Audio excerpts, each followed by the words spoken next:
खाकी वर्दीतील प्रामाणिक इमानदार ज्यांनी परत केले सापडलेले 50,000। पाटण पोलीस ठाण्याचे पोलीस नाईक वैभव पुजारी, पोलीस कॉन्स्टेबल शरद गुरव व पोलीस कॉन्स्टेबल अतुल लोंढे यांना पाटण शहरात सरकारी वाहनाने पेट्रोलिंग करत असताना रामापूर पाटण येथे रोडवर पडलेले पाकिट सापडले।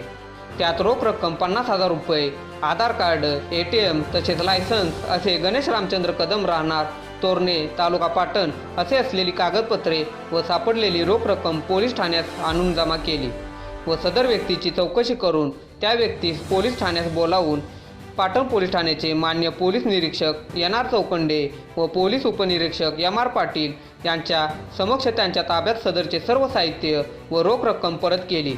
यावेळी संबंधित व्यक्ती गणेश रामचंद्र कदम तसेच पाटण पोलीस प्रशासनाच्या वतीने police naik Vaibhav Gurav, police constable Sharad Gurav, police constable Atul Londhe यांच्या या प्रामाणिकपणाचे कौतुक करण्यात आले।